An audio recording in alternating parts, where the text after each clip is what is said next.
मध्य प्रदेश में एक बार फिर मौसम का मिजाज बदल गया है। मध्य प्रदेश में ठंड से 2 लोगों की मौत भी बताई जा रही है। बैतूल में एक युवक की मौत हुई है, ठंड लगने से युवक की मौत हुई है, और डिंडोरी में भी एक अधेड़ उम्र के व्यक्ति की ठंड लगने से मौत हो गई है। उत्तर भारत से सर्द हवाएं चल रही हैं और जिनकी वजह से मध्य प्रदेश में ठंडक बढ़ गई है। 6 शहरों में तापमान 10 डिग्री सेल्सियस से नीचे आ गया है और सबसे ज्यादा रात का तापमान 5.6 डिग्री पचमढ़ी में दर्ज किया गया है। इस वक्त की मौसम से जुड़ी हुई अपडेट आपको बता रहे हैं।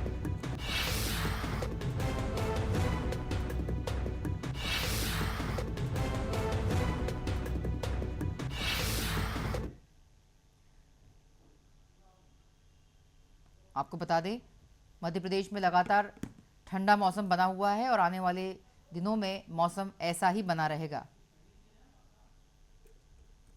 2 लोगों की मौत भी ठंड से बताई जा रही है। बता दें आपको इस वक्त की खास और अहम जानकारी मध्य प्रदेश से जुड़ी हुई, जहां पर उत्तर भारत से सर्द हवाएं आने से मध्य प्रदेश में ठंड बढ़ गई है। 6 शहरों में तापमान 10 डिग्री सेल्सियस से नीचे आ गया है और 2 लोगों की मौत ठंड से बताई जा रही है। पचमढ़ी में रात का तापमान 5.6 डिग्री सेल्सियस रहा।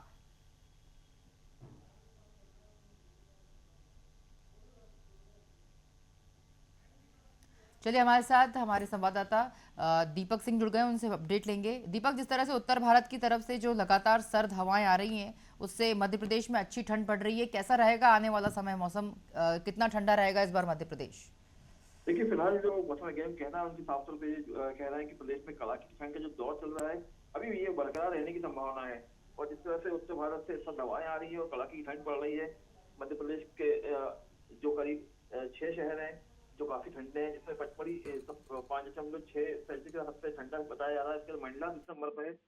और सबसे बड़ी बात यह है कि इस बार जो ग्वालियर जैसे बड़े शहर थे जिनको कहा जाता है हमेशा ठंड रहती है वहां पे, उससे ज्यादा ठंड अभी भोपाल में पड़ रही है। लगातार छठवें दिन भोपाल का पारा 10 डिग्री से नीचे रहा।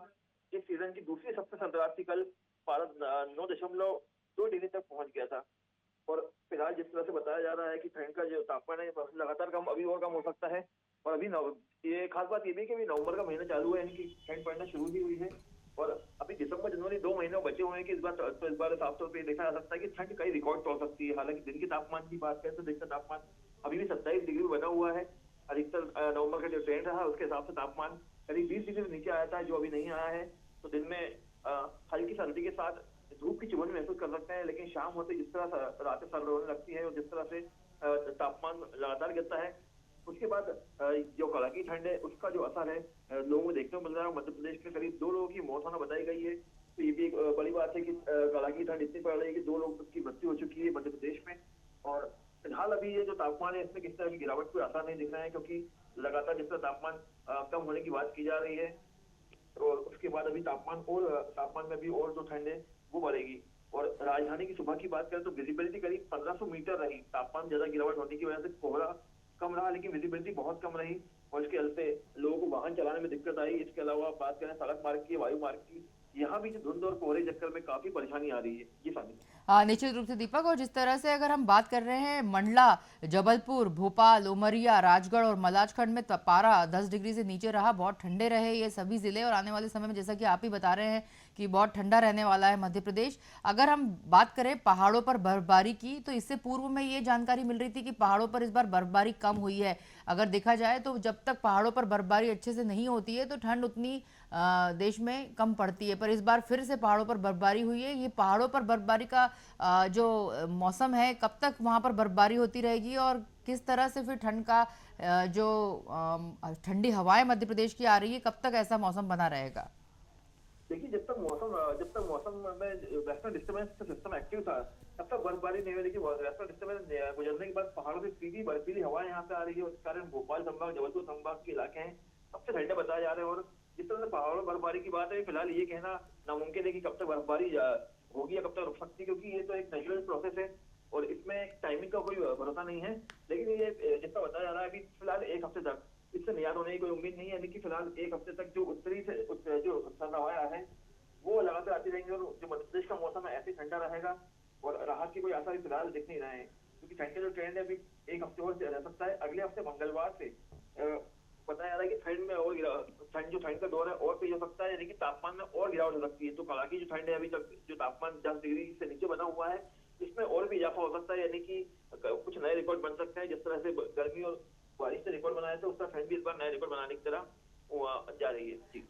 दीपक, जिस तरह से अभी आपने उल्लेख किया कि ठंड से 2 लोगों की मौत बताई जा रही है, और क्या इस बार अगर हम नगर निगम की बात करें, प्रशासन की बात करें, तो ठंड से बचने के लिए जो आश्रय बनाए जाते हैं, जो कैंप बनाए जाते हैं जिन गरीब लोगों के लिए, क्या वहाँ पर क्या व्यवस्था है इस बार? क्योंकि ठंड से मौत मतलब उनके पास सुनिश्चित नहीं होगा, उनके पास ठंड से बचने के लिए कपड़े नहीं होंगे, कंबल नहीं होगा। क्या किस तरह से उनकी मौत हुई, कोई जानकारी इससे जुड़ी हुई, या ऐसे गरीब लोग जिनको सहारे की ज़रूरत है इसके लिए ठंड में, कैसे क्या व्यवस्था नगर निगम ने या प्रशासन ने कर रखी है ठंड से बचने के लिए गरीब लोगों के लिए? देखिए, प्रशासन ने जो जो रैन बसेरे हैं वहाँ पे बिस्तरों की संख्या बढ़ा दी है। इसके अलावा जो गर्म कम्बल वगैरह है, चादर है, वो वहाँ पे रख दी गई है।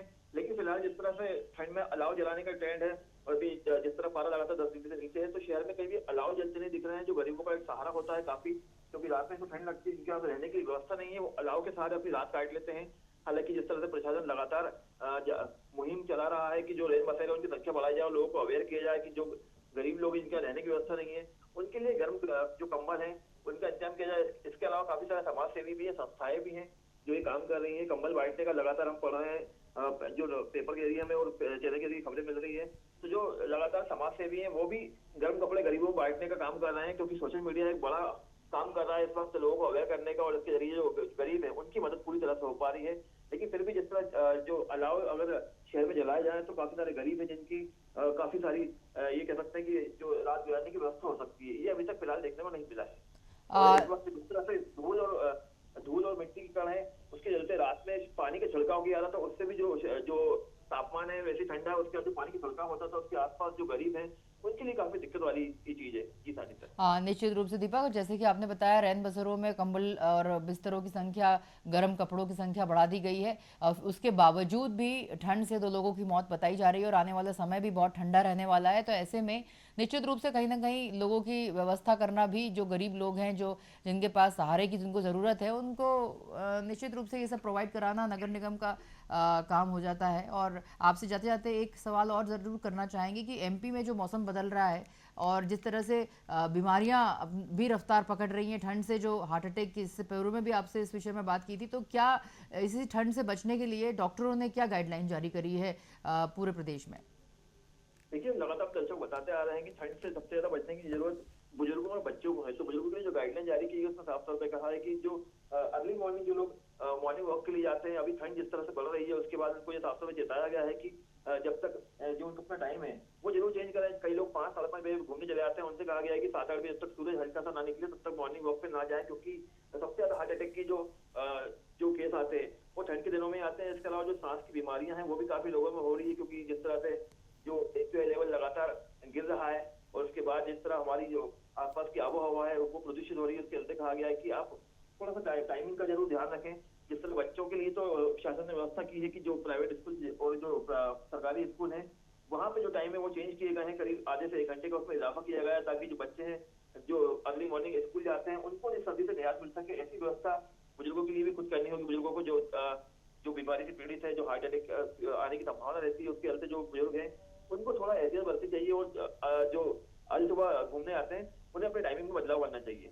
निश्चित रूप से दीपक, बहुत शुक्रिया तमाम जानकारियों के लिए दीपक, और हमसे जुड़ने के लिए। बता दें, मध्य प्रदेश में एक बार मौसम का मिजाज बदला है, काफ़ी ठंड मध्य प्रदेश में पड़ रही है, और इस ठंड से 2 लोगों की मौत भी मध्य प्रदेश में बताई जा रही है। बैतूल में एक युवक की मौत बताई जा रही है, डिंडौरी में एक अधेड़ व्यक्ति की ठंड लगने से मौत हो गई है, और ये ठंड जो है उत्तर भारत से सर्द हवाएं आने से बढ़ी है। 6 शहरों में तापमान 10 डिग्री सेल्सियस से नीचे आ चुका है। पचमढ़ी में रात का तापमान 5.6 डिग्री बना हुआ है।